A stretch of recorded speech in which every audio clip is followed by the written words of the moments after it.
So let's get going. I was thinking we would wait a little bit longer, but we don't have a lot of time because we've got so much to talk about. This is 5 years of immensity, unlike any other time in human history. So my name is James Scott, and I'm a librarian here at Sacramento Public Library. I work in the Sacramento room. This is my colleague, Eric Webb, who is a supervisor over at the Ardendemic Library, and we put this book together, World War II Sacramento. Again, we don't have copies, but we can work that out. Plus, you can also check out copies through the library system. So let's get rolling. So you are here for World War II Sacramento, but then also D-Day, a treatment of D-Day in a general sense, but also at the micro level and how it affected Sacramento, how Sacramento affected D-Day. So we're going to cover a lot of stuff. This picture right here we got from the National Archives. It was taken by none other than Dorothea Lange.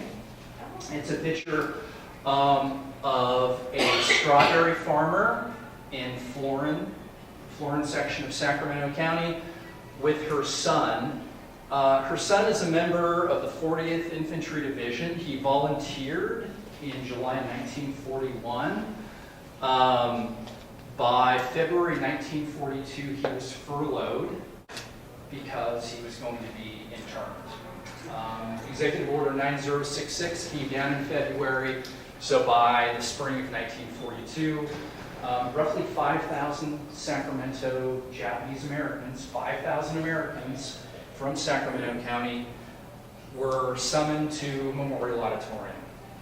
And from there, they were put on buses at Memorial Auditorium and then taken out to Whitaker, the Whitaker Assembly Center. They were there for about 2 or 3 months, and then after that, they were sent off primarily to Tule Lake. So again, 435 families just from Florin. This will not be a thrust. We don't have a chapter in the book. Kevin Wilde, who wrote Sacramento's Japantown, did a really nice job covering the topic. Also, Wayne Maida, who wrote a history on Japanese Americans in the Sacramento Valley, did a super job as well. So there were Sacramentans who fought in that designated group, the 442 Regimental Combat Team. 8 Nisei soldiers from Sacramento died in the Second World War, fighting for their country. So that's our splash. That's our introduction. So let's give you some context to World War II in Sacramento. This is an amazing photograph that I found at the Bancroft Library. Does anything look familiar in that photograph? Anything at all? Look at the features. What was that? Yeah. So basically, in the early 30s, we had Black Tuesday in 1929, but by 1932, Sacramento was suffering through 27% unemployment. Think about that. We're at what, 3.5% today, to 27% unemployment in 1932. So what grows up around all of these cross pressures of a tough economy, getting tractored out if you're living in the Middle West, and any other factors is a push of the population to California, to Land's End. And in most cases, to spots like this in California. The great thing about Sacramento was it was big enough to have services, but small enough to where you could set up your own little village, your own little shanty town along the American River. So in Sacramento, from roughly 1931 to 1936, we had these Hoovervilles, about 3,500 people, mostly in the section of land north of the train depot, Southern Pacific Train Depot, and the American River, known as No Man's Land, the section between us and North Sacramento. Names of places were Skunk Hollow, Rattlesnake, Rotten Egg, Shooksville, And then Jaboom Street was probably the largest of all the Hoovervilles. So that's kind of the economic nadir that Sacramento was in before things started to change. So obviously the economy is getting better. We have the WPA kicking in. We have projects popping up all over the place. We have those splendid overhead pressured tanks. We have 3 different ones, water tanks in the city. They're all products of the WPA. Grant Union High School, McClatchy High School, the auditorium at Sacramento Junior College. So many things that help power the economy, right? So we're looking inward with the economy, but we're starting to look outward. We have trouble in Europe, we have trouble on the Pacific Rim, we have the Anschluss, we have Munich 1938. At the Tuesday Club, located roughly on L Street and 27th, everyone's getting together at the community forums, and they're talking about these outwardly things, right? So things in Europe, things in China, Manchuria being invaded. So we are changing our way insofar as how we're looking at the world around us. Now, at about that time, 1938, we see this guy. His name is David Lester Cole, graduating from Sac High. He lived on 2nd Avenue and Franklin. You guys kind of go there with me? Gunther's Ice Cream, right? Okay, but in that general area. He loves the outdoors, grows up, spending a lot of time in the Sierras, graduates from Sac High, goes on to Sacramento Junior College where he gets a degree in botany, and seemingly would have been heading on to college, but instead he wanted to see the world, so he joined the U.S. Navy.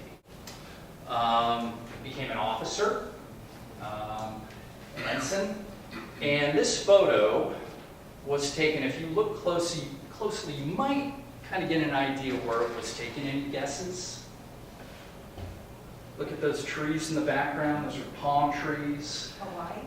Right. So this picture was taken on Waikiki Beach, near Waikiki Beach, on Oahu. So David Lester Cole was an ensign on the USS Arizona on the morning of December 7th, 1941. He was a range-keeper operator on the Arizona, and he was at his station during that first wave of Japanese planes. About 10,000 feet up above the Arizona, Cape bombers released their bombs.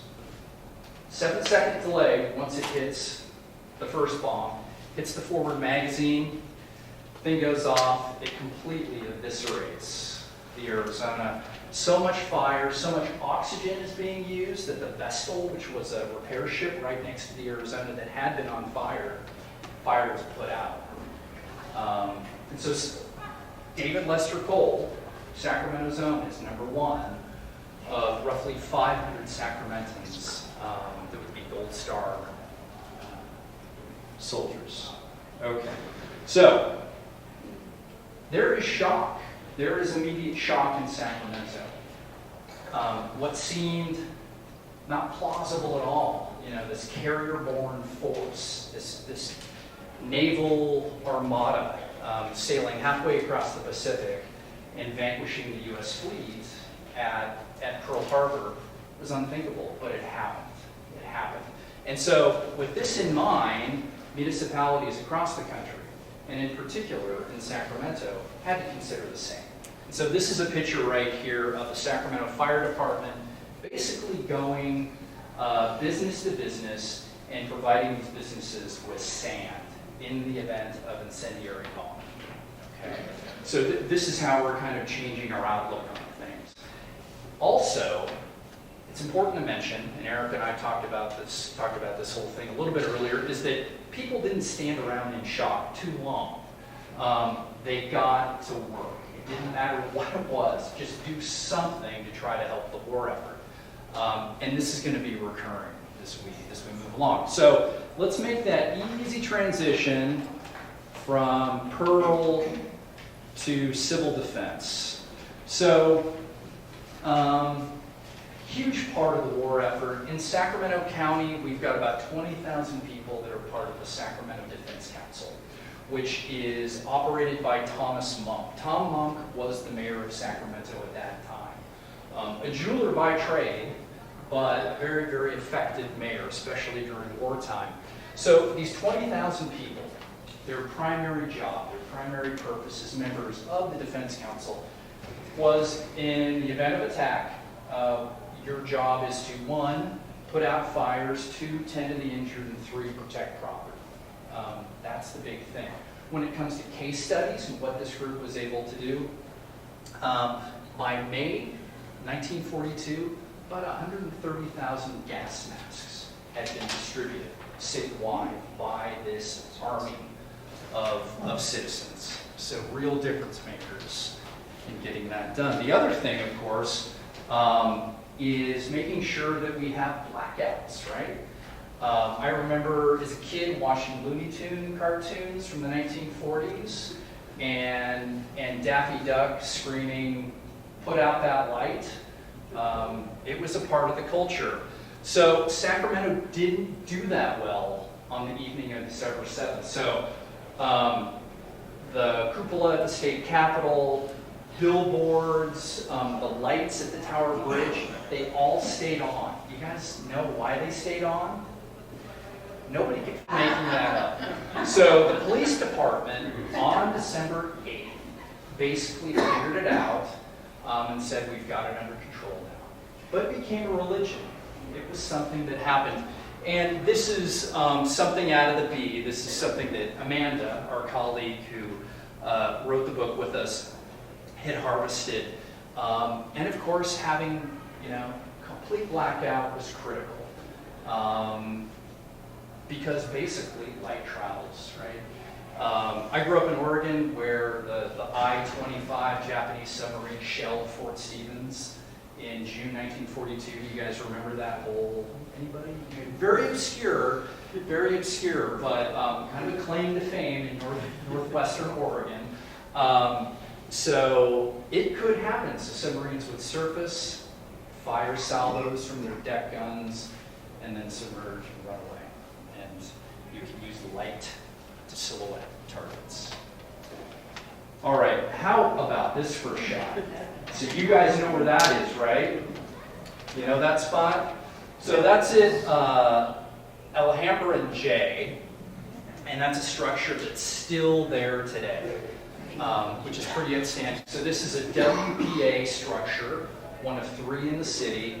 Also, the firefighting training tower is still there, but camouflage. Of course, we had air raid sirens. The water tower at 45th and V had one, and then the Cal West Insurance Building, which is still around, of course, it also had one. And then the big fear were these Fugo bombs. So basically the brainchild of a Japanese general. His name was Suiki Kasaba, and he started developing these unguided missile plans early in the war.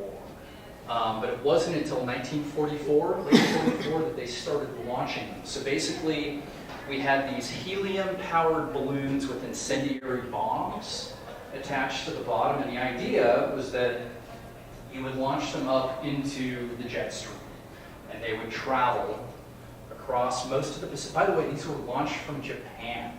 They weren't launched from boats, off the coast of, Southern California. So they would float. Some got as far east as the Dakotas, if you can believe that. Some ended up in California. So Marysville, Meridian, just north of here, Napa, all had landings from these Fugo bombs. Also in Oregon, the submarine I-25 had its own seaplane, launched the seaplane that dropped actually one of these without the big balloon right in the middle of Tillamook National Forest. It was summer, but it's Oregon, and it was really wet. So thank goodness for that, right? But the idea was to set fires, right? Just sort of encumber the American populace, maybe divert troops from certain sections of the Pacific or Europe to fight these fires. So that's what we've got for civil defense. And so what about Fortress Sacramento? We all in the room probably have a very good idea of the military heritage, which is really strong in the Sacramento area. I call it sort of this military archipelago, where if you start up north with Camp Kohler, and then you go down to McClellan, or also known as SAD, the Sacramento Air Depot, and then to the Signal Depot in Sacramento proper, and then you swing back over to Mather Field. Okay, thank you. So it's a crescent, right? It's a big crescent. And Sacramento was ideal for a few different reasons, as being sort of this military bastion. You had the river to be able to float items down into the the San Francisco Bay, with the naval station at Alameda, Treasure Island, any number of other places, Mare Island. You were inland, so you were going to be protected, basically. You were in a nice valley and away from any sort of hostile intent along the coast. So this guy, anybody know who he is? Takers? So this is Arthur Dudley, who, if you want to look at the first 50 years of the 20th century, probably one of the most influential players in getting good things to come to Sacramento. So he was in charge of the Chamber of Commerce. And a massive reckoning came in the mid-1930s when the War Department approached Dudley and basically said, we've got this procurement and repair station down at Rockwell Field in Southern California, and we want to decommission it and we want to send it somewhere else. And we're thinking about sending it to Sacramento. But there's also Mather. Now Mather has a heritage that goes all the way back to World War I. So basically the War Department said, you can have one or the other, but you can't have both. And so Dudley thought about it, and he said, you know what, we'll take the depot. We'll take the depot. And he took the depot because he knew darn well that if a war was going to break out, we would just get Mather rehabilitated anyway. So very cagey thinking by Dudley. And we got this place. So this is the Sacramento Air Depot that would eventually become McClellan, right? So this is a view. We've got Roseville Road right here. We've got the rail line. And the biggest feature at the Sacramento Air Depot at this time is Building 51, which would become, if anybody spent time at McClellan during the Cold War, it would become Building 251. But this was a massive structure. There was nothing like it in the United States at the time. Built of 5,500 tons of structural steel, could accommodate some 6 million cubic feet of space. So you could fit Memorial Auditorium, you could fit Tower Bridge, you could fit all sorts of stuff in there. And it was primarily geared to being able to accommodate really big planes. So B-17s, B-29s, and even beyond that. Okay. So what's inside Building 51? So this, assembly lines. So basically, when the war broke out, repair and procurement spots in Manila and in the Philippines, gone, right? Was no longer ours. The same in Hawaii was damaged. And without those, McClellan was it. The Air Depot was it. So from December 1941 all the way to like October 1942, it was the Air Depot in Sacramento that was repairing planes, procuring planes that would be involved in the Battle of the Coral Sea, Midway, Guadalcanal, you know, the beginning of island hopping, and beyond that, until Spokane got the same, got a depot like this, and then San Bernardino. So it's a huge, huge factor for Sacramento with McClellan sort of operating on all cylinders. Now, can you guys hear me okay? Is that better? I've been dropping this, I'm sorry. So, who's this guy? Did I hear Doolittle? Okay, that's Jimmy Doolittle. Yeah, so Jimmy Doolittle, really smart guy. So he had a PhD from MIT in aeronautical engineering, and he got a bunch of aviators together in early 1942 at a place called Eglin Air Force Base, or Eglin Field in Destin, Florida. And they would train to do this thing. I know you know what the thing is, but I just don't want to say. So, and it was at Eglin that Doolittle modified the carburetors on all of his planes, all the B-25s, to have a lean fuel mixture, okay, to extend operational reach for this thing, right? Okay, so they fly off, and it just so happens that they're going to land at McClellan, en route to Alameda Air Station, then the Hornet, and then beyond. And so they get here, and it turns out that the McClellan guys run out. This is all top secret, right? It's really the fog of war in spades. So all these fellows run out, mechanics, and they look at the carburetors and they think, these are messed up.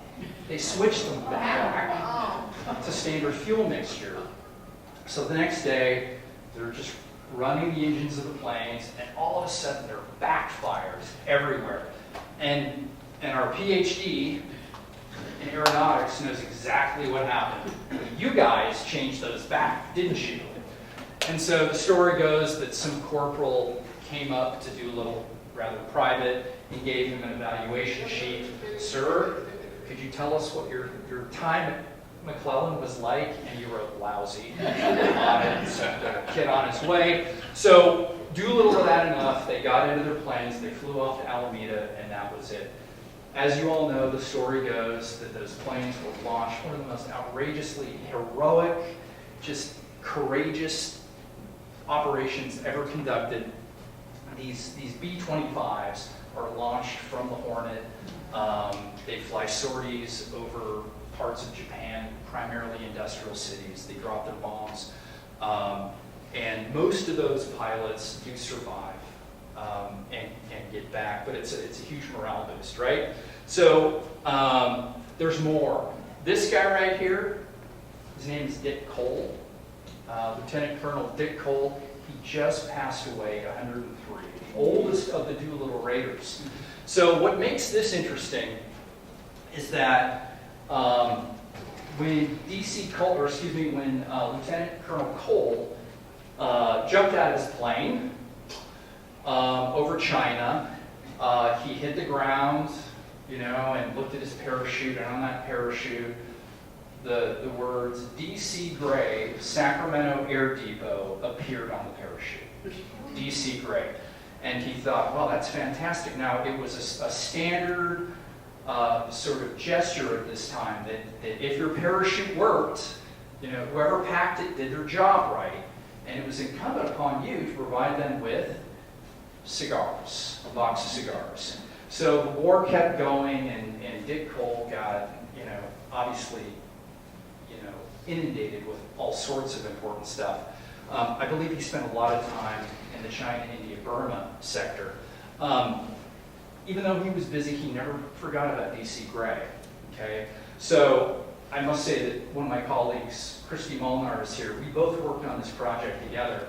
Last summer, a graduate student walked in, had come all the way here from Texas, and he had read a book written by Dick Cole talking about his time as a Doolittle Raider and mentioning the story about this DC Gray.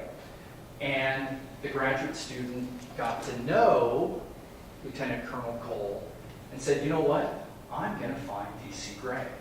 And so he came to Sacramento. Christy and I were in the Sacramento room that day, and he said, you've got to help me find this guy. And my first thought was, we're not going to help you find this guy, because, well, we're going to try, but we need some serious administrative content. So we started with city directories, and then we moved on to the digitized Beet, which is a wonderful tool, I can say. And then we used Fold 3 from Ancestry.com.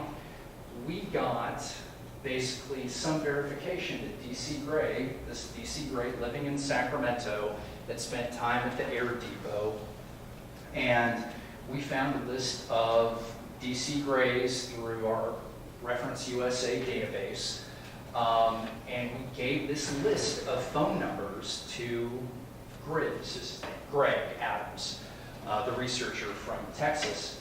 First phone call, big smile on his face, basically, yeah, my dad packed parachutes at the Air Depot. It was pretty awesome, and so it ends with dig hole with the cigars. That's Greg, the graduate student, and the cigars were delivered to D.C. Gray's son in Citrus Heights.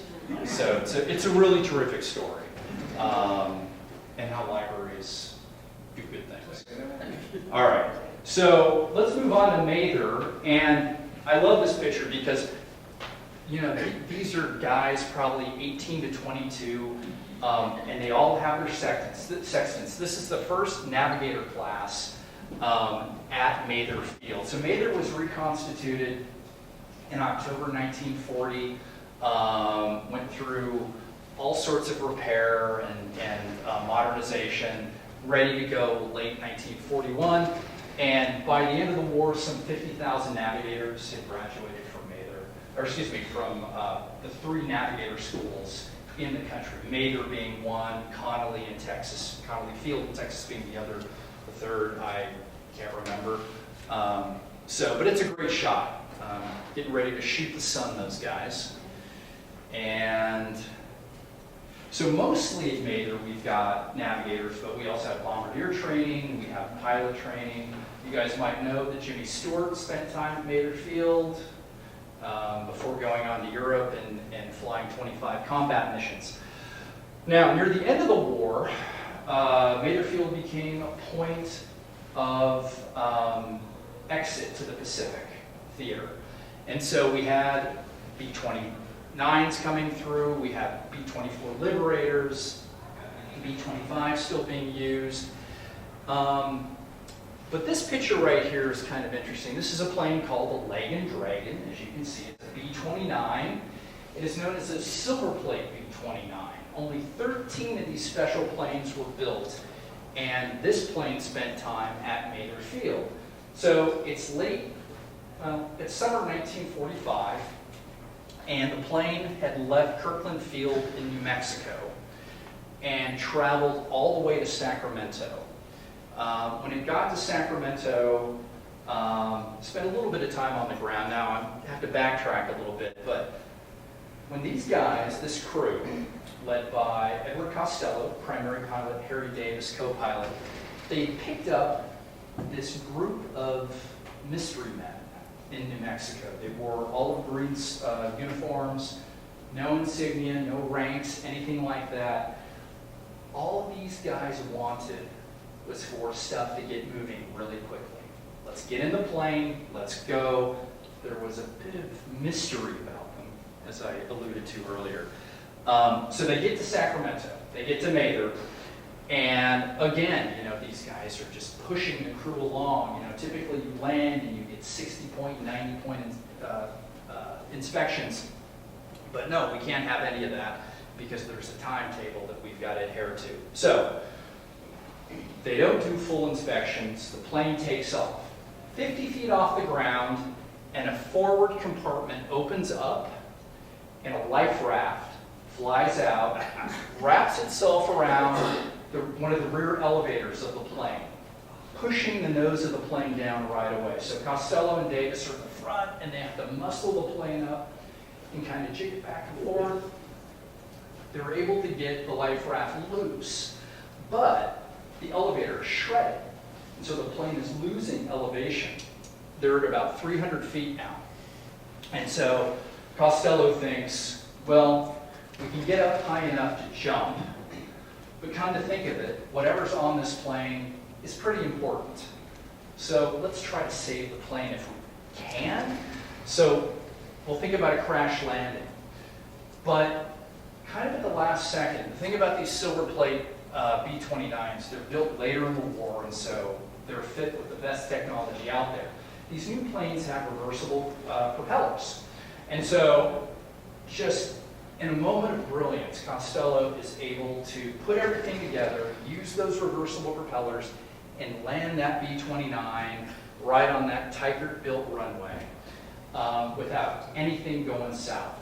Now, 10 days from this day, this plane is in Tinian Island in the Pacific, and from there, what's on board is Little Boy, okay, and dropped over Nagasaki.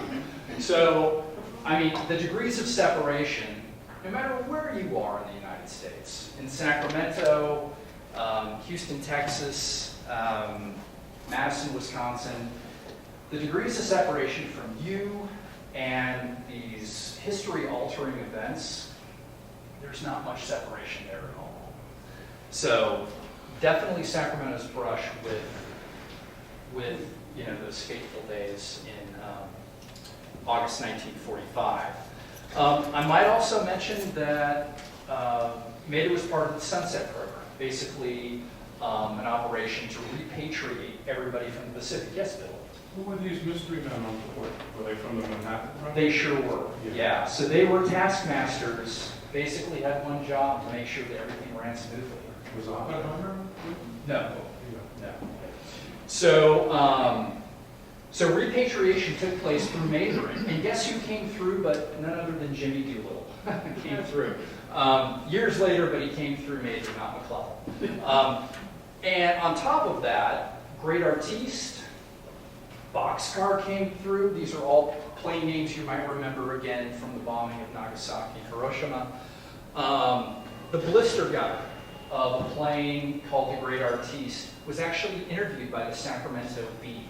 The Great Artiste was an observation plane, saw one of the bombs dropped, and Richard Rada, I don't know if the name's familiar, great writer for the Sacramento Bee, famous fellow, basically asked this blister gunner, well, what do you think? Should we share nuclear technology with the rest of the world? And he said, I don't know. All I know is that I never want to see what I saw again.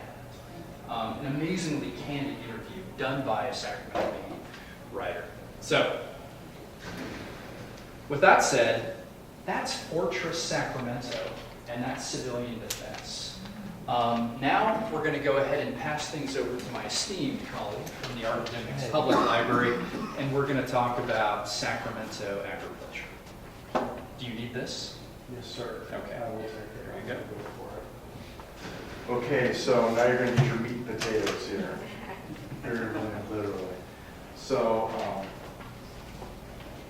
let's get right to it. The late 19th century, Sacramento civic and business leaders, the forerunners of Arthur Dudley, did a remarkable job promoting Sacramento to prospective landowners, the region. And using Romantic era imagery and rhetoric, they described Sacramento as the centerpiece of this vast agricultural empire.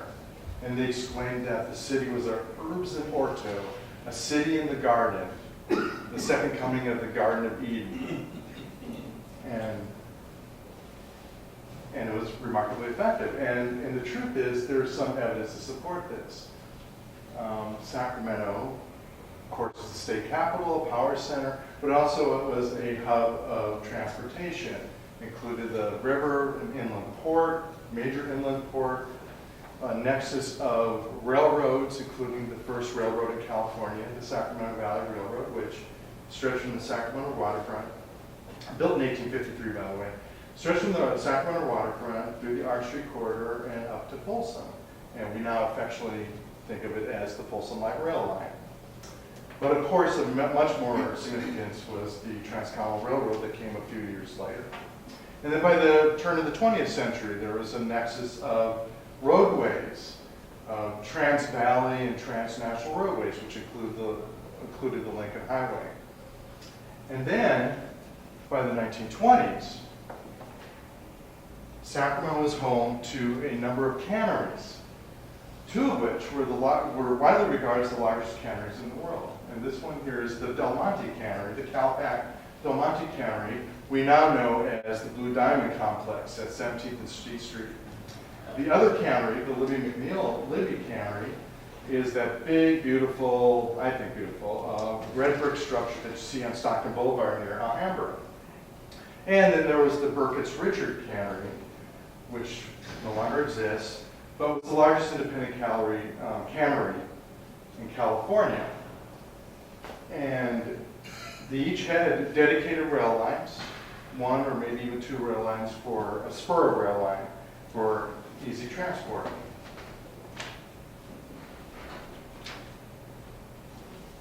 And of course there was the New Deal infrastructure. Hundreds of miles of paved roads were done during the New Deal era, as was this thing. We're going to visit this thing again. This is, of course, an elevated water tower, which used mostly gravity to funnel water to the flatlands of Sacramento. And at the time, they were also regarded as the largest of their kind in the world.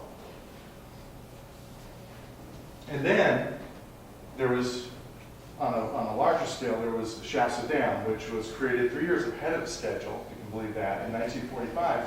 But it paid dividends in water storage and power during the war. So with all this in mind, there were two unique characteristics of agriculture in Sacramento during the war.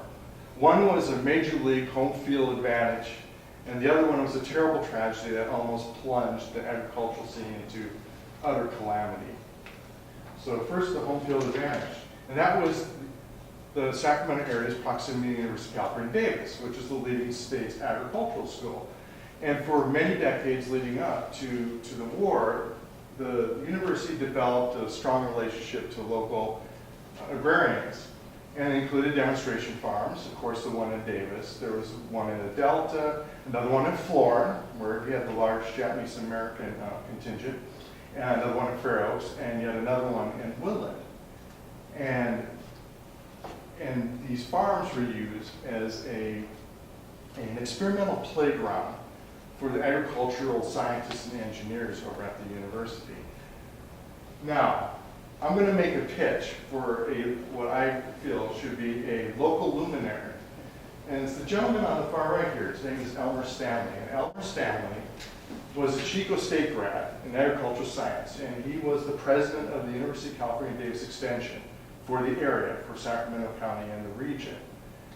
And it was his job and the specialists underneath him to take those ideas and innovations from the scientists and engineers at the university and bring it to the fields. And likewise, bring ideas from the farmers back to the university. And there's so much documentation of problem solving that they did with local farmers. And it was a very unique quality for local agriculture. While other counties in the San Joaquin Valley may have outpaced Sacramento production, this was an experimental playground, and a very important one. Now, one fortuitous invention that was tested on local agricultural fields was a sugar beet, a mechanical harvester that was created by the engineers at UC Davis. And that was particularly important since sugar beets were extremely woefully difficult to harvest by hand. And that was done in the 1930s. And that was a very important invention.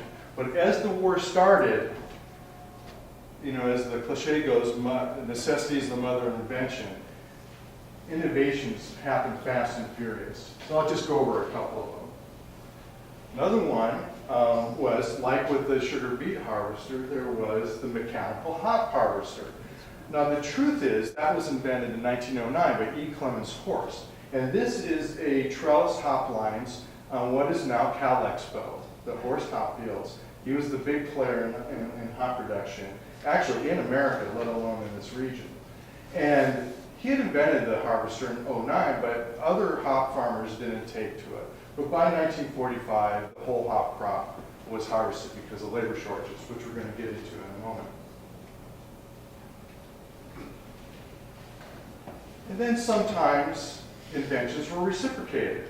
So this is Mr. Sturmer, Henry Sturmer, who had the largest poultry farm in Sacramento County, and this is down in Wilton, which they used to call Alta Mesa, and I still see that in some post office maps.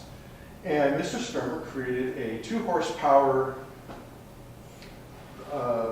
chicken feed machine, where he took a University of California recipe and put it through the machine, and it mixed it all up and created this nice feed. And what he found was that not only did he save money, but he also saw that his chickens were more productive and they were in better health. And in the spirit of the day, he open sourced his invention and shared it with other poultry farmers in the region.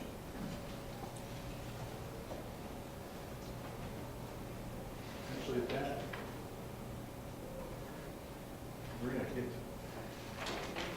that might have been a little bit misplaced. Either that or Mr. Stanley at the university with this relationship, and then we have the Japanese internment, and with the internment created quite a crisis.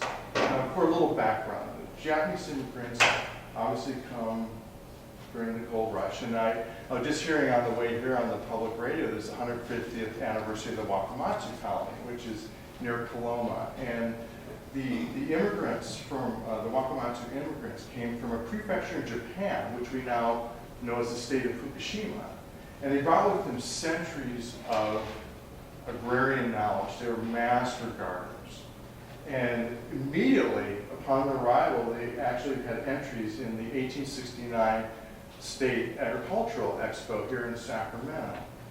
And over the centuries, they developed an affinity for they adapted to the Mediterranean climate in California, which was a thing. And they became familiar with the fields and orchards and became at home in them in the ensuing decades.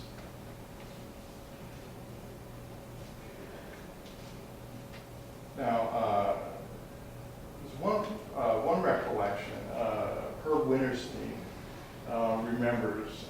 He was the principal of Arden Middle School in the 1920s and 30s, and he became the superintendent, the first superintendent of San Juan schools in the 40s and 50s. And he wrote this really nice history of the Arden Middle School in the general Arden area in 1976, and he recollects the beautifully manicured Japanese farms that dotted the landscape north of the American River. And he also referred to, of course, the farms in Florida, and even one stretching down to Elk Grove.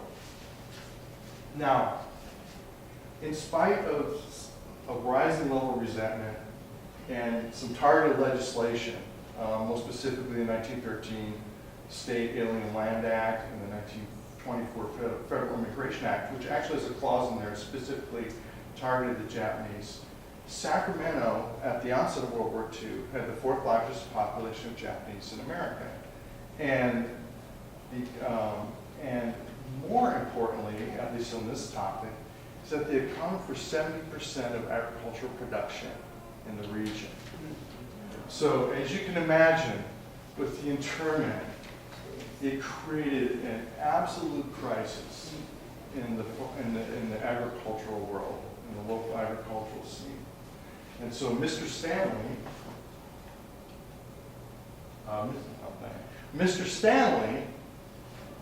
was tasked, and his specialists were tasked, in taking these new farmers who had taken over these lands, these farms, that were abandoned either by foreclosure or by broken leases, and they had a massive remediation effort.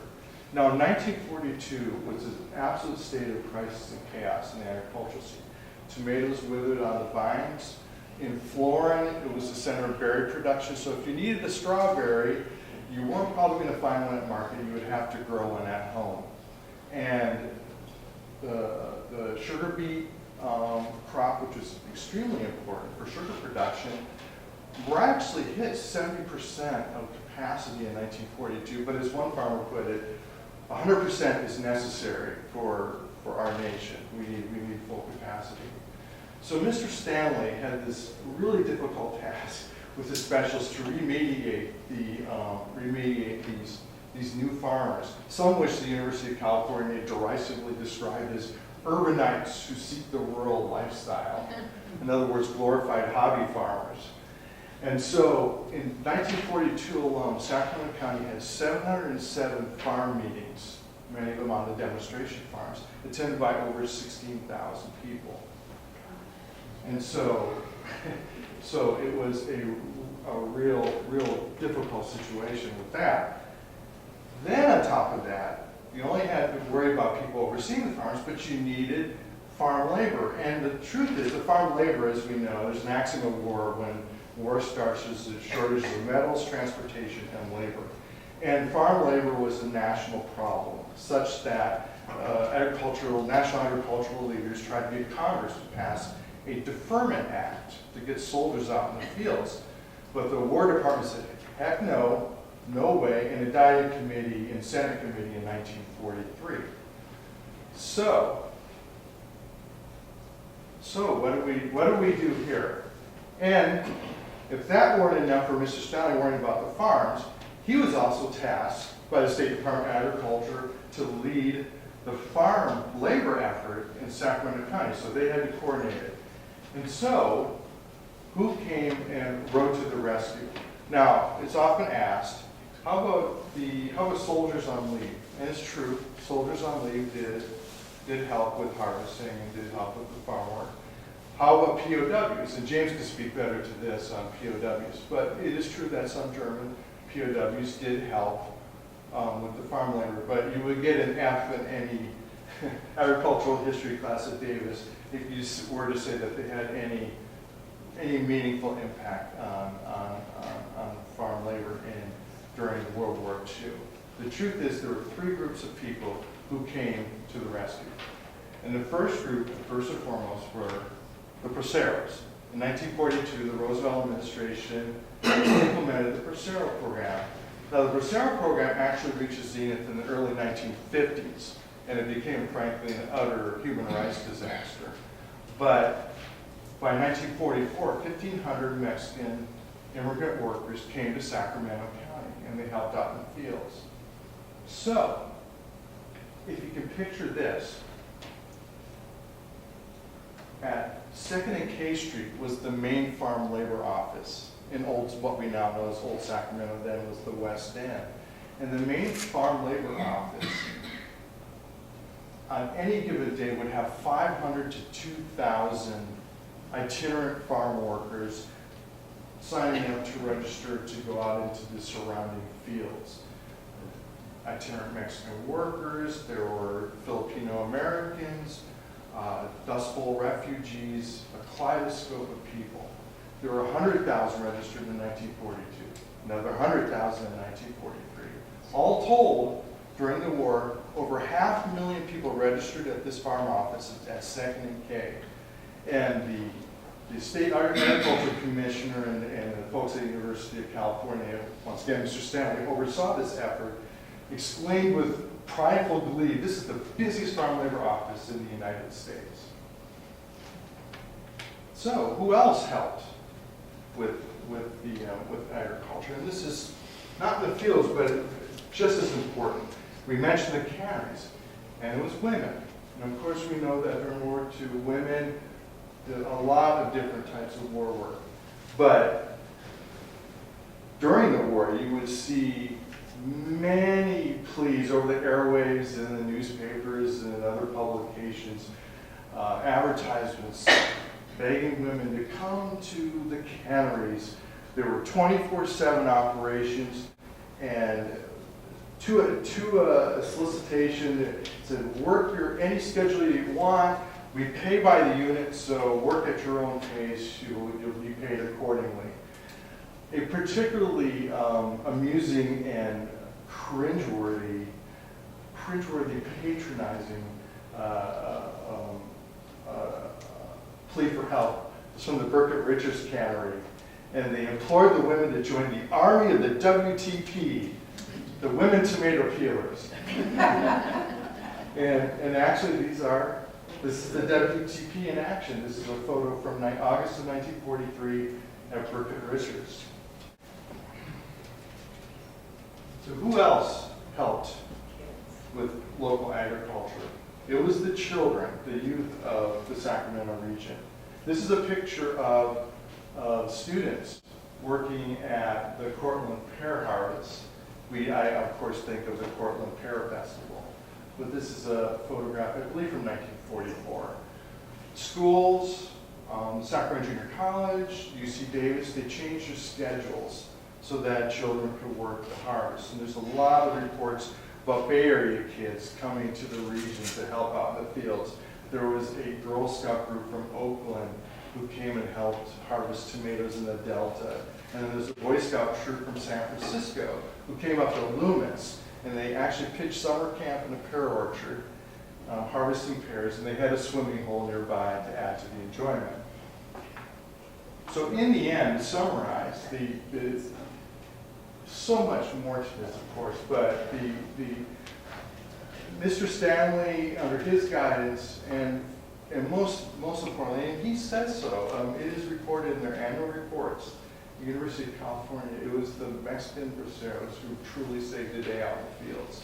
And so in 1942, the harvest declined slightly, but from previous years, which had been increasing, so they lost that increase. But they managed to salvage production, and then by 1943 and beyond, production increased. They got back on track. And then, this is just a nice picture. This is Betty Drupke, and Burkett Richards had a 30-acre peach orchard next to it. And whenever I drive down Richards Boulevard, I try to conjure that image up in my mind, but she's there harvesting some peaches. It's a really nice picture.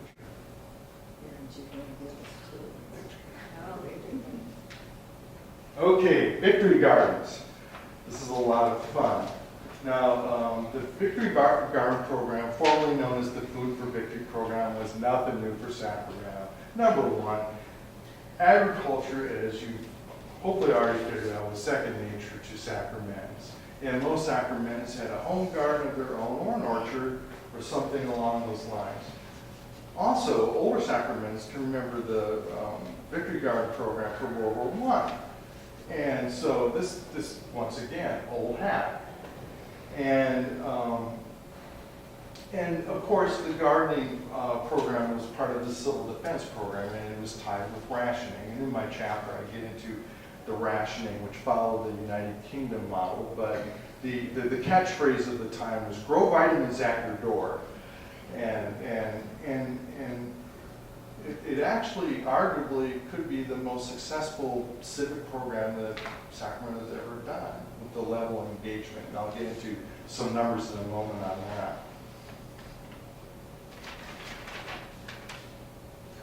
So, this guy again, Mr. Stanley, I keep throwing up this picture. So once again, a review. Here he is leading the effort, remediating farmers with a specialist. He's also in charge of the Farm Labor Office, in charge of coordinating that effort. And then guess what? The folks spearhead him, have him to spearhead the Victory Garden movement. So Mr. Stanley was everywhere during the war. You could see him at every place imaginable. First of all, the University of California published thousands of pamphlets and brochures on how to garden at home, how to create a community garden.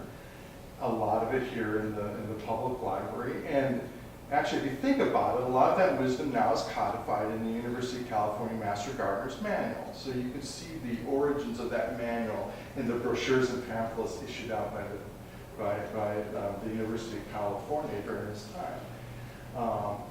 Another promotional tool they did was have Mr. Stanley go out everywhere. So he had a weekly program on KFBK on home gardening. He also had a question and answer column in the Sacramento Beet.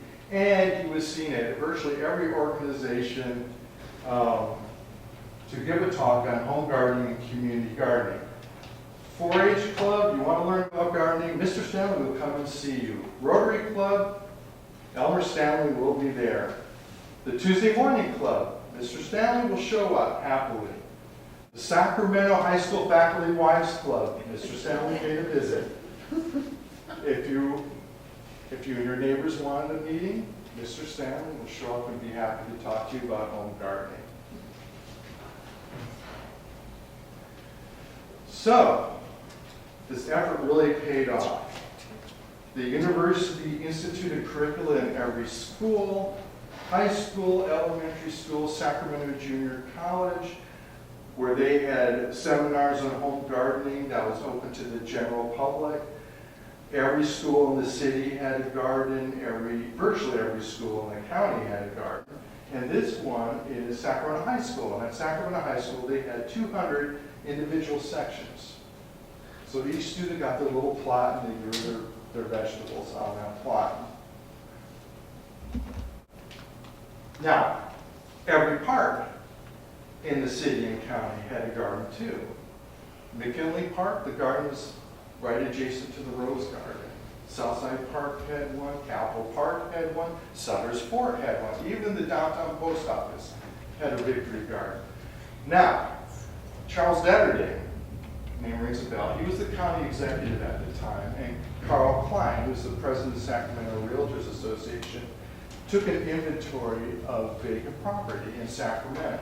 And with the idea that they're going to plant a community garden in every single vacant property they can find. One notable example of that is the intersection of Vallejo Drive and Land Park Drive, right by California Middle School. There was a community garden there. Now this is 15th and H Street. And if you look in the background right here, this is the governor's mansion. And now this is a 1940 photograph. I couldn't find one from the time. But Governor Earl Warren planted his victory garden right there. And Governor Warren offered a gleeful and frankly a trash-talking challenge to the rest of the region. If you can grow vegetables as well as I do, you are doing really well. Now, of course, victory gardens were established in virtually every residence. Here is Mrs. Whitaker. This is 44th Street. In the book, I actually have her address. Back in those days, the newspapers, I'm old enough to even remember that when I was younger, they would publish addresses in the newspaper. It was very common. So this, I want to say it's between L and M Street, but this is the Fab 40s, 44th Street, and this is an example of the garden. In the United States, I'll throw some numbers at you. In the United States, about 80% of residences had a home garden of some kind, and about 1/3 of food consumed was grown at home during the war. In Sacramento, the numbers were 90%, and half of all food consumed was grown at home. And we'll get into the superlatives later on that, but this is one of many victory gardens in Sacramento residences. Of course, you have to cash in on a movement. And this is a victory garden display at Weinstock Lubin from 1944. So get your victory garden accessories, get your kitsch, as I like to call it. And then, of course, you have to dress for the party. And I think this reflects the importance of young ladies in the gardening movement, but it's an absolutely adorable advertisement. I'll leave that up. I'm going to leave that up. So with every good civic endeavor, you must have a competition. And the Chamber of Commerce, immediately in 1942, started a home gardening competition. And there was, in the residential level, there were 3 categories, small, medium, large. There was a school category. There was a community garden category. And war bonds were the prizes awarded. But in 1943, that Chamber of Commerce competition merged into a much bigger operation that was overseen by Ellen McClatchy and the McClatchy Empire. And by 1943, they still had the competitions, but it culminated in the first week of August in each year of 1943, 44, and 45 with the Harvest Festival. Now, the state fair was on sabbatical at the time, so there was pent-up demand for some some fun and some civic endeavor, civic engagement. And the Harvest Festival was held at the Memorial Auditorium. And this is a picture from, I think, the 44 version of the Harvest Festival. And at the Harvest Festival, you could enter in your vegetables into a multitude of different categories. There were poster boards of vegetables. There were other displays. There was canning and jarring of vegetables and fruits. And in the auditorium, a bunch of tables were placed out, and Girl Scouts would lead you through a tour of the floor of the Memorial Auditorium. And while that was happening, there was a big band. The Emil Martin Big Band Orchestra was playing the greatest hits of the day, and it was broadcast live on KFBK. And in the corners, you had folks from the University of California showing the latest on home refrigeration. And in the foyer, you had Catherine Kitchen, who was the Sacramento Bee home economist, telling you how to cook things and giving you tips on gardening and cooking your produce. And ultimately, these harvest festivals had attendance of over 14,000 for each year, and all told, well over 40,000 in total. And so to take stock of it at the end, after all the dust had settled and the war was over, Eleanor Roosevelt wrote a letter to Eleanor McClatchy and awarded Sacramento a prize as being the per capita leader on the West Coast in the home gardening movement. And it was also one of the nation's best. So Sacramento lived up to its lofty agrarian heritage. I think in some, we see some trends at the University of California, the leaders of food science and industrial farming, but at this day you see that tension between the big farm and the home garden and organic gardening versus farm, industrial farming. So there you go. James. Okay. Here. We'll give you Fantastic. So, D-Day, right? D-Day. So what I'm going to talk about in this next segment, it's a combination of D-Day in very broad strokes, just general information about D-Day, but also the Sacramento element to D-Day. So historically speaking, when it comes to addresses to nations at war or men at arms, not much can beat Ike's speech prior to D-Day. Do you know the speech I'm talking about? Do we all know it? You've heard it probably here and there. Soldiers, sailors, and airmen of the Allied Expeditionary Force, you are about to embark upon the great crusade for which we have striven these many months. The eyes of the world are upon you. The hopes and prayers of liberty-loving people everywhere march with you. I don't know, my throat tightens up when I read those words, when I hear those words. It was definitely the day of days. So, generally speaking, D-Day, we know about, sort of the ground element of those Higgins boats hitting the beaches at 6 in the morning, Greenwich Mean Time, Greenwich War Time, with Canadians, English, and then of course Americans at Utah and Omaha. A lot of what I'm going to talk about relates to the airborne element with the 82nd and the 101st.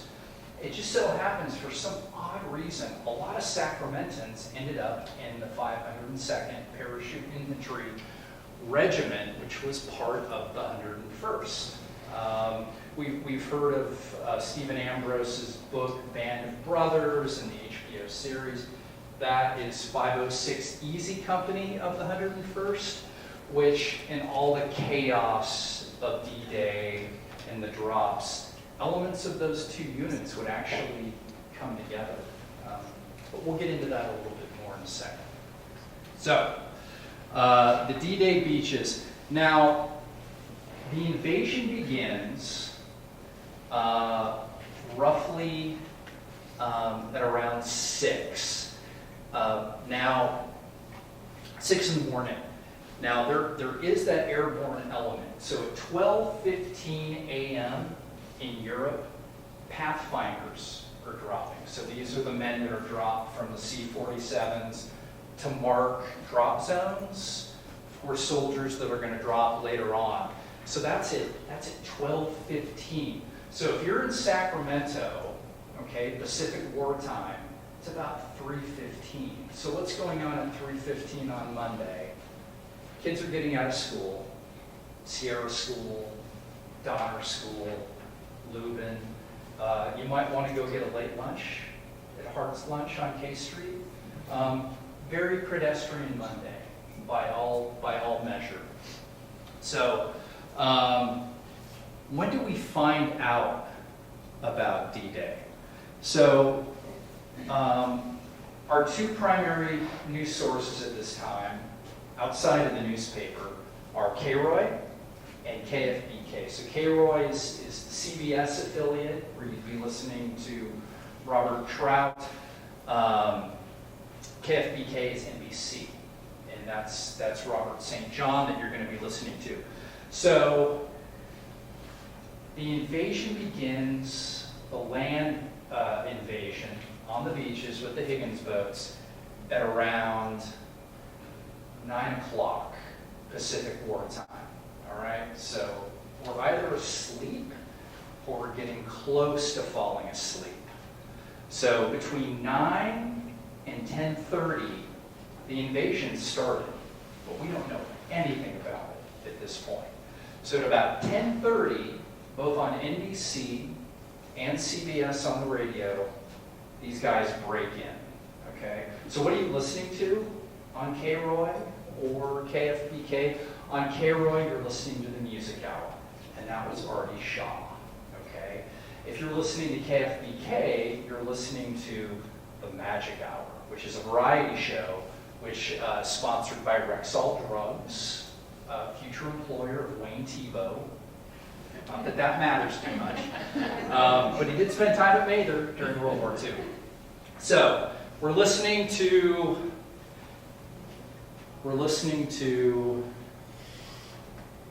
the Magic Hour right now.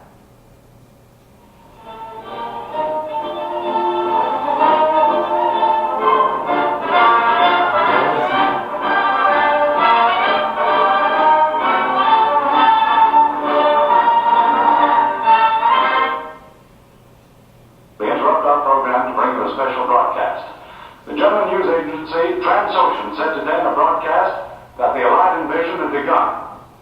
I repeat, the German news agency, Transocean, said today in a broadcast that the Allied invasion had begun. There was no Allied confirmation. The German broadcast could be one which Allied leaders expected would be made with the purpose of upsetting Patriot plans inside the conquered countries. This bulletin has come to you from the NBC newsroom in New York. Okay, so that's Robert St. John.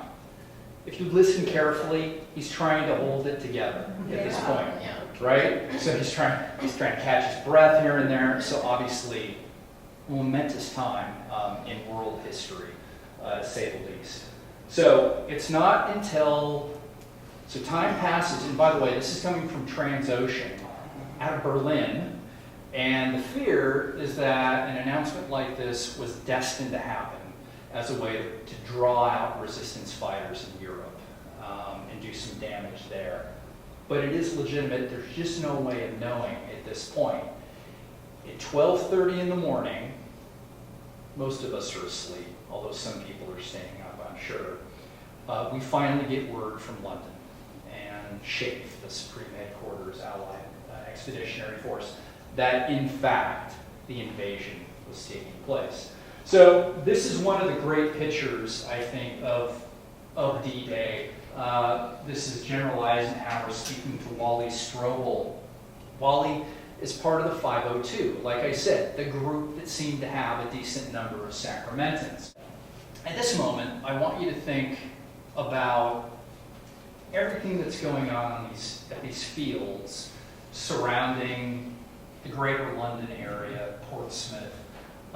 Every one of these men, and we're talking about 13,000 paratroopers, 82nd Airborne, 101st Airborne, they are carrying between 100 and 125 pounds of equipment, okay? 16 of them are going to be shoved into a single plane, 1,000 planes, all right? They paint their faces black, they wear war paint, some even cut their hair into mohawks to channel some fighting spirit. So I want you to think about what that means, and plus the ages of these guys. Anywhere between 18 and 22. Officers are probably obviously going to be older. But soon you're going to drop. You're going to drop over Normandy. So they get in these planes called C-47s. Okay, they're Dakotas. 16 men each. And they take off, and like I said, the first Pathfinders drop at around 12:15. And what happens is the drop zones and the point to jump are all coordinated with airspeed, okay, navigation, and altitude. But what happens is when the C-47s get over the Somme estuary, intense anti-aircraft fire just bursts out. And so the pilots naturally get a little uneasy. They speed up, they just want to drop their ordnance, their loads, and move on. And so what happens is these Pathfinders, very early on, of the 120 Pathfinders that jumped, only 38 made it to their exact point where they were supposed to actually go ahead and mark the drop zones. Most of them just said, forget it, we're not even going to do it because we're just going to send all these troops off mark. They landed all over the place anyway. So with the 502, it was so chaotic that 2 planes dropped all of their paratroopers into the English Channel. And they were dropped into flooded farmland, just completely off mark. Everything was going wrong at this point, and yet the one thing to take away is that they seemingly all were able to figure out the situation in pitch darkness. So you had men from the 502, you had men from the 505, all finding some measure of communication. You may have heard about this before. In case something like this was going to happen, every paratrooper had a cricket. Do you guys know what crickets are? Okay, so exactly. So hollowed out wood with a little metal hinge inside, you click it. And that's how you communicate. There was also a password, flash, thunder. Okay, so if you thought you saw someone over there, it might have been a paratrooper, you shout flash. Hopefully you hear thunder coming back. And so they all got together, and it took one guy to say, follow me.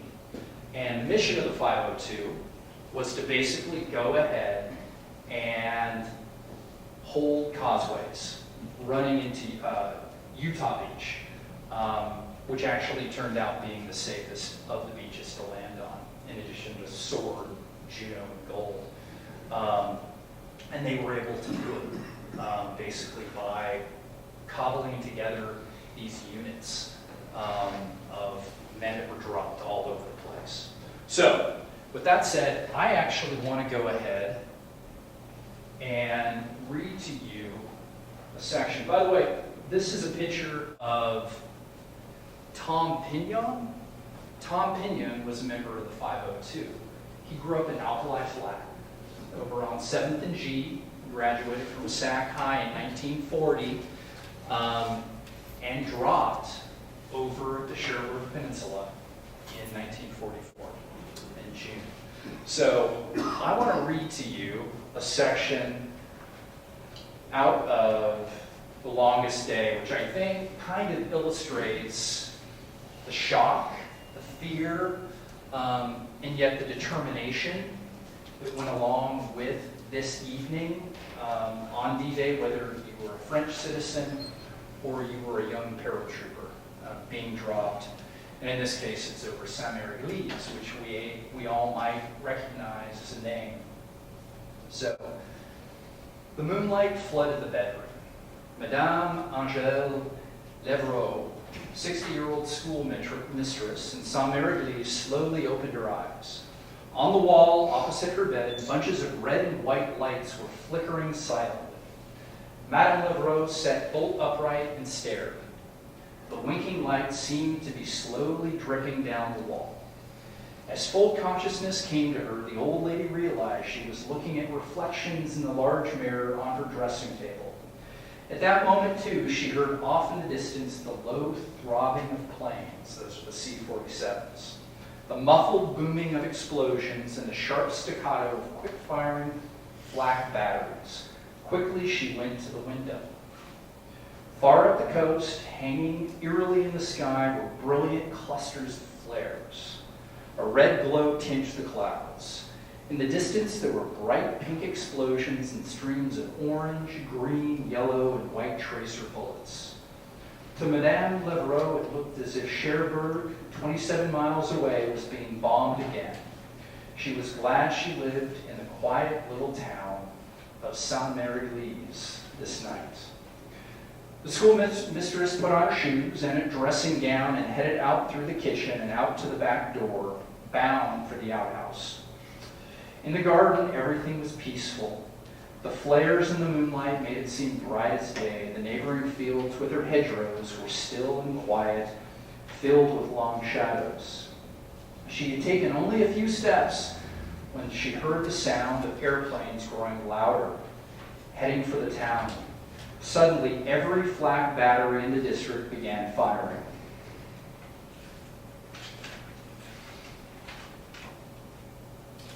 Madame Levrault, frightened, rushed wildly for the protection of a tree. The planes came in fast and low, accompanied by a thunderous barrage of anti-aircraft fire, and she was momentarily deafened by the din. Almost immediately, the roar of the engines faded. The firing ceased, and as though nothing had happened, it was silent again. It was then that she heard a strange fluttering sound from somewhere above her. She looked up. Floating down, heading straight for the garden, was a parachute with something bulky swinging beneath it. For a second, the light of the moon was cut off, and at that moment, Private Robert M. Murphy of the 82nd Airborne's 505 Regiment, a Pathfinder, fell with a thud 20 yards away and tumbled head over heels into Madame Levrault's garden. Madame Levrault stood petrified. Quickly, the 18-year-old trooper whipped out a knife, cut himself loose from his shoe, grabbed a large bag, and stood up. Then he saw Madame Levrault. They stood looking at each other for a moment. To the old Frenchwoman, the paratrooper looked weirdly frightening. He was tall and thin. His face was streaked with war paint, accentuating his cheekbones and nose. He seemed weighted down with weapons and equipment. Then, as the old lady watched in terror, unable to move, the strange apparition put a finger to his lips in a gesture of silence and swiftly disappeared. At that moment, Madame Levrault was galvanized to action. Grabbing up the skirts of her nightwear, she dashed madly for the house. What she had seen was one of the first Americans to land in Normandy. The time was 10:15, Tuesday, June 6th. D-Day had begun. Longest Day. Very, very good book. So that's the tenor. That's the energy at this moment in Normandy, that things were happening and they were happening very quickly. So Thomas Pignon was part of this, and part of the task of the 502 was to take the town of Carrington. Carrington was a crossroads, and they did it again with one of these cobbled units, with a very competent lieutenant. In fact, if you've read Band of Brothers or you've seen the series, Damian Lewis plays Dick Winters, who had seen it all, known as the Quaker, but an extremely competent officer. Pignon and this group of men, they were able to take Carrington. Now, it's not like when D-Day ended, these guys went home. Now, the 502 and the 101st did go back to England, but when you look at the American experience in Europe in World War II, it's more than just D-Day. You have to break it almost into four parts, because you've got D-Day, and then you have the invasion of Holland, and then after that you have Battle of the Bulge, and of course the 101st won distinction at Bastogne, and then you've got the invasion of Germany, and most of the 101st, with Thomas, were sent up into that redoubt that Ike was convinced that most of the German army was going to go to. And of course, they didn't make a run on Berlin at the time. So it was a long experience, a dangerous, dangerous experience. So what about Sacramento at this time? So I had mentioned earlier that, after word got out that Pearl Harbor had happened and the country was at war, people just did stuff. They didn't stand around in awe or shock or fear. There were things to do. It's the same thing with D-Day. Same thing with D-Day. So you can scour the paper trying to find content on behavior. What were schools up to? Local law enforcement. If there was one thing that seemed to distinguish itself at this time, it was a massive sort of reliance on faith. So you can look at many of the churches in the area holding instant services.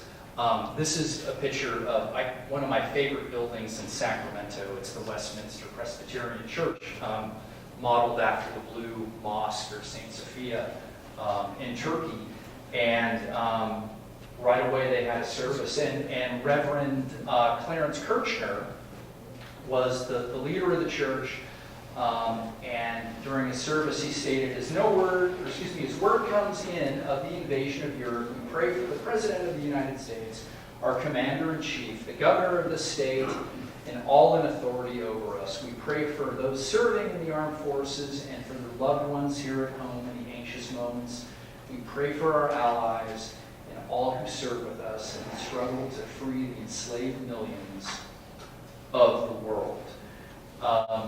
And so a lot of this, by the evening of June 6th, went to the radio. So KFBK had this interfaith service where a rabbi and a priest, Catholic priest, Lutheran pastor, other Protestant religions all partook in this interfaith service, which included Tom Monk. That name's familiar, right? He's the mayor of Sacramento at this time. And then also Earl Warren also participated in the service. There are prayers everywhere. The state legislature is shutting down for a while to have some sort of service. In Roseville, the Pacific Fruit Express, they're shutting down. 500 employees all down on one knee and praying for the 100 employees who have jobs with the Pacific Fruit Express, but they're either in the Pacific or they're in Europe at this time. And at Mather, they're training. They're trying to get as many guys ready to navigate, bomb, or fly as they can.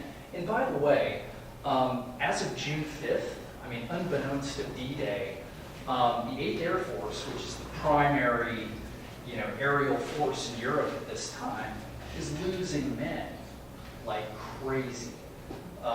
It's an extremely, extremely dangerous operation to do high altitude strategic bombing at this time. And what made the Americans different at this time, much, much different than the English, is that the Americans wanted to bomb at day.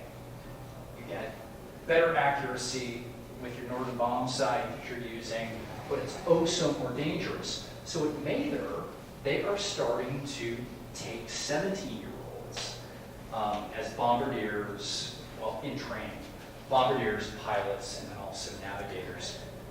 So there's a lot of desperation at this time in Europe, and so getting that bridgehead was obviously critical. So with that said, I want to thank you all for coming today. I hope you got a taste of D-Day and a good taste of World War II in Sacramento.